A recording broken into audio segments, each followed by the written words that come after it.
I've said several times today, there was supposed to be a children's nature walk this afternoon. We did one last year, and it was really, really successful. But yesterday afternoon, the weather was terrible. So Lars went back to plan B, which were photographs he took in my garden on the night of the cocktail party. He took photographs and he laid traps and caught some animals that I really didn't know lived in my garden. And he's now going to talk about it for 10 minutes.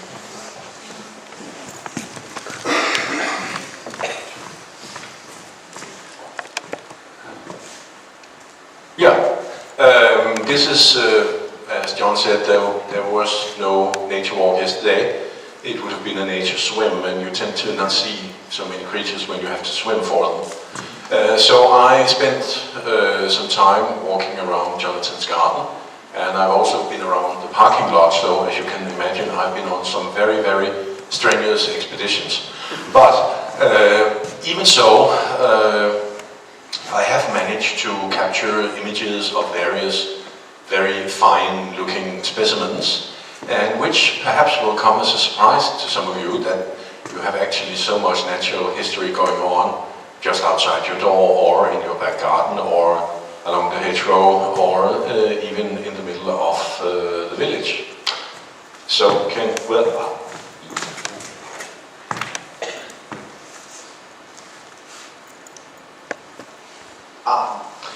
this one is the square that it's sitting on. These are 5 millimeters, so it's not a big animal. It's a grass bug. I found it on Jonathan's lawn. There's several hundred species of these.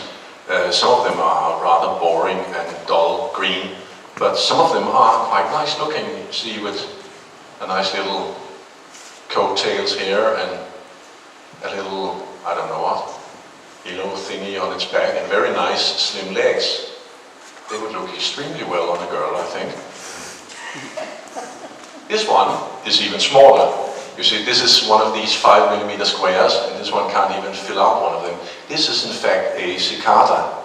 There's a group of cicada called micro cicada, and they are very, very small, as you can see. They like things like, various spice plants, herbs, thyme, and so on. Each of them have their own specific species of micro cicada.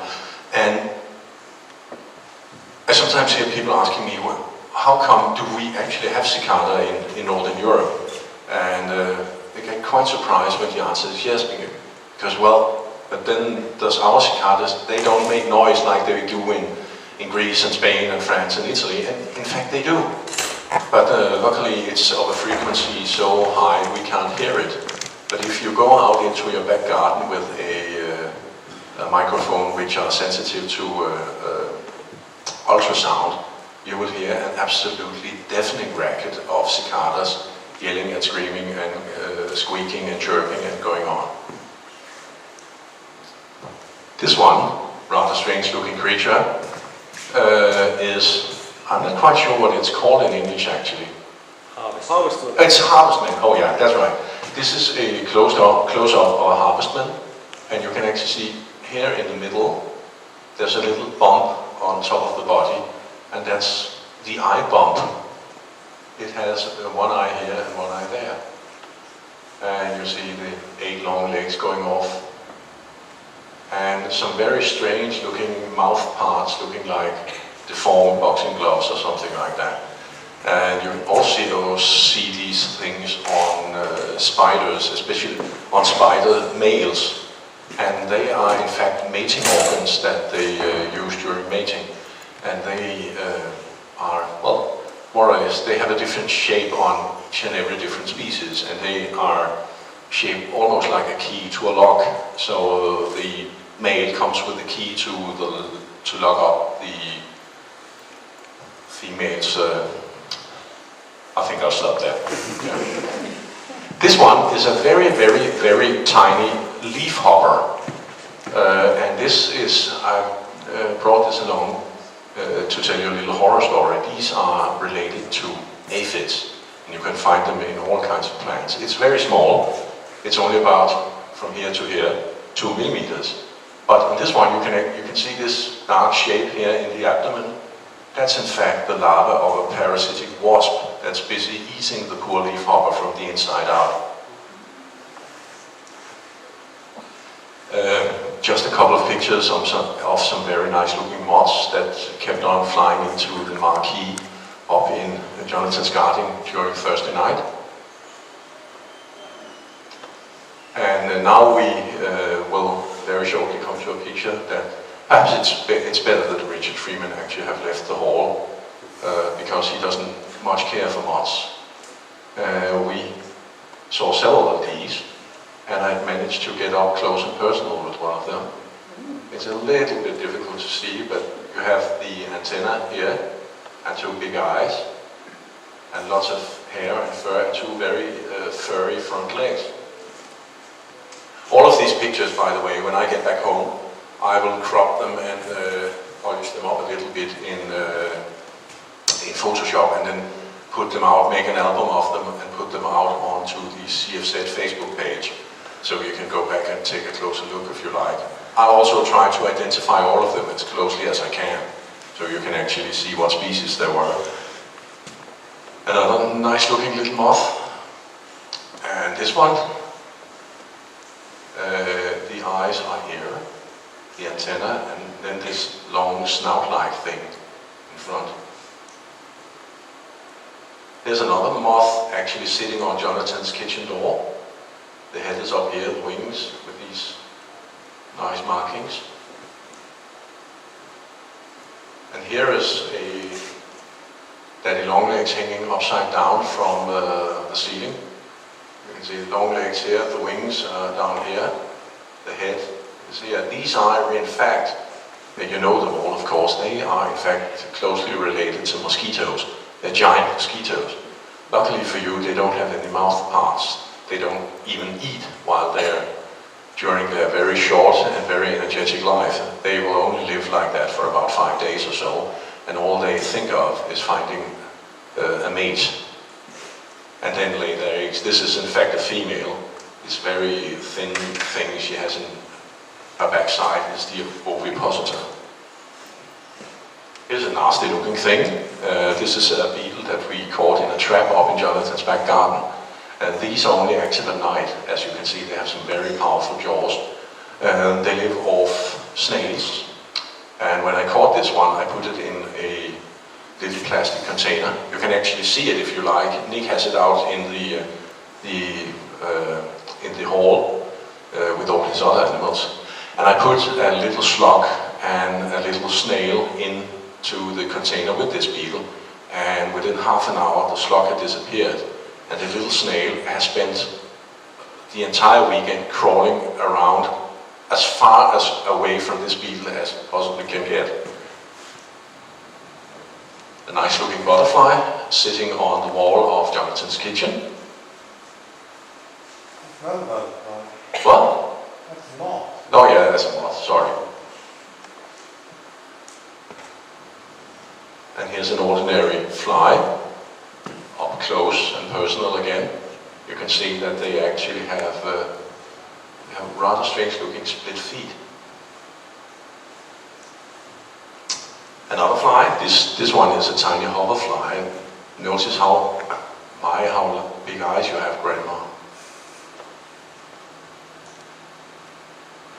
This is probably one of your most common butterflies. It's called the admiral in Danish. I'm not sure what you call it. Red admiral. Red admiral, okay. And this rather strange looking beetle was climbing on the marquee as well. And that has been causing some problems among the natural historians, naturalists in the company. I've showed it to several of John McGowan and several others, and no one seemed to be quite sure what it is. I hope to be able to identify it. It might actually be something very, very rare. And here's another one. This is a cardinal beetle. In Denmark we call them parson beetles because all they do is eat and fornicate. Sorry about that. I'm so tempted to say something. Here's another fly. We call them ghost flies in Denmark, because you can see this the big eye, very pale face, and all kinds of strange hairs. These are parasitic flies, and they lay their eggs in various other insects' nests. Right? Harlequin moth. And here's a very large hoverfly again. It looks almost like a bumblebee, but it is in fact a fly. Big eyes here. A lot of hairs, but only 2 wings instead of 4, like a bumblebee. This one is a very tiny fly. It's only a couple of millimeters in length, and you have to get your nose way down into your hedges to find them. But they're very, very common. They walk around on leaves, and they defend a single little leaf against other. This is a male, and they defend their leaves against other males while they walk around signaling with their wings, kind of like so. And you can see they even have black spots at the end of the wings to make them more clear. We call them signal flies in Denmark. I don't know what you call them here, but they're very, very common and very fun to watch. And as my final contribution, yet another bug, this time considerably bigger and very green, and with this strange, almost eye-like markings on the back here. And these are, as I've said, all taken within a 5-10 minutes walk of here. So there's so much natural history to find just outside your own windows. You don't have to necessarily go to national parks and all kinds of strange, faraway places. All you have to do is open your eyes and be a little bit curious. And now I know that my partner in crime, Nick, also has a few pictures that he is going to show you of a few odd creatures from around here. Thank you. I just took the opportunity this morning to wander around the centre and take a few snaps. So there are a couple of duplicates. But the first thing that we took was one of these. This is an orb spider. It's part of the group of araneomorphs that have large fangs. And its web is quite characteristic. You may well have seen it with the larger female, who has a longer, elongate, carrot-shaped abdomen, quite yellowish. She also has long legs. She has a similar shaped, coloured carapace and cephalothorax, and the legs are pretty much the same. Now this is a dead one that got slept on in the tent, so it's not the best condition.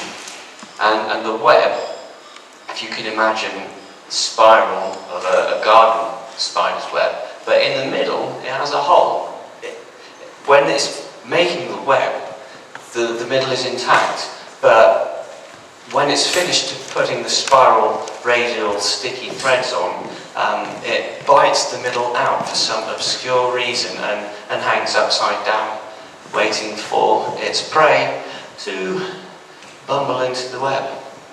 And because of the saying, don't pick them up without being careful. If you let it walk onto your hand, it's like every good marriage. If it's her idea, everyone's going to be happy.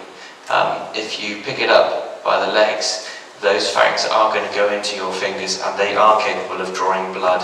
They're one of the few spiders in the UK that can bite deep enough to draw blood. The others being the Fenland raft spider, the common house spider, Tegenaria gigantea, and Dystera crocata, the woodlouse hunting spider, which has an enormous set of gnashes on it, and they're very painful. This is quite closely linked to one of Lars's photos. I'll be impressed if anyone can guess what this is. Squiggly thing.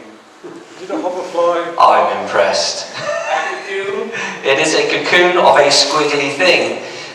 This is a pupa of a crane fly, believe it or not. It's a newly made one.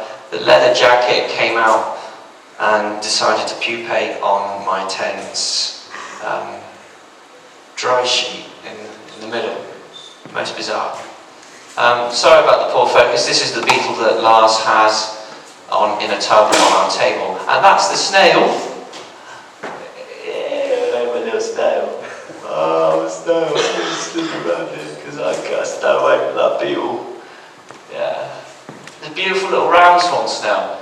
Evil, nasty man putting it in with the beetle. Well, if it hasn't been eaten, you're going to let it go. I'm going to let it go, and it's going to go, I'm free! Ah, stupid beetle! Here's a moth that I found in the centre. It's some kind of prominent moth. It's a beautiful moth. It's got loads of big tufts of hair, hairy legs, and it's got a big horn on its head. But it's not a solid horn, it's just dense tufts of moth fluff, which fairies use to stuff their pillows. And as Lars correctly said, as the cardinal beetle, here they are, eating and playing Scrabble. This is a common state you'll find many butterflies in this time of the year. As they start to get a bit ragged, we get into the middle of August and September's starting to roll in. This is a meadow brown, sat on some knapweed. You can see there their wings start to get a bit tattered. This butterfly is probably maybe 1 or 2 months old. They can live for quite some time, English butterflies. People have this idea that they only live for a week or 2 weeks. It all depends on what type of Lepidoptera it is. Your drinker moths and your Lassicampidae, they tend to live only for a week because they have no mouthparts, like Lars's crane fly. But most butterflies can. Here's a little bumblebee. He's sweet. He's there sat on some knapweed. Knapweed, if you want to plant yourself a nice bug-friendly garden, get some knapweed. Wait for them, the seed heads to set, and then dry them out, sprinkle them in your borders. It's a really pretty plant. You'll get flowers like that for months. And you get loads of bugs on it, and they'll all go, I like your garden. The bugs talk, by the way, I'm the bug man, trust me. Here's another shot. This is the same sort of moth that Lars had earlier on from John's garden. This is a magpie moth. It's a beautiful creature, and believe it or not, the caterpillar looks exactly the same. You'll see the caterpillars in hedges from around about May to July onwards, and they spin a very strange net bag cocoon. They're a looper caterpillar, they loop along like that. They've got hairy fingers too. And then the pupa, which is also strangely black and yellow, will then hang in the hedge, and around about end of July, August, out pop these. So it's one of the few imago that looks similar to the larva and has a similarity in colour to its pupa. Isn't that amazing? Go, yeah. I'm flabbergasted. Yeah. Thank you. So, what was that? I'm flabbergasted. Have you ever eaten a moth that tastes horrible? I have. I have eaten a cinnabar moth caterpillar because I was curious as to what it would taste like. I wasn't curious, but in my cup of coffee. Oh, no, I'm just mad. Cinnabar moths eat Ragworms. ragwort, don't they? You wouldn't want it's got quinolizidines in it, not good. Yeah, you don't want to eat too many of those. I was about 12. So there we go. Side profile at the end. Lars, can I take a bow? Yeah. Come on, gentlemen, take a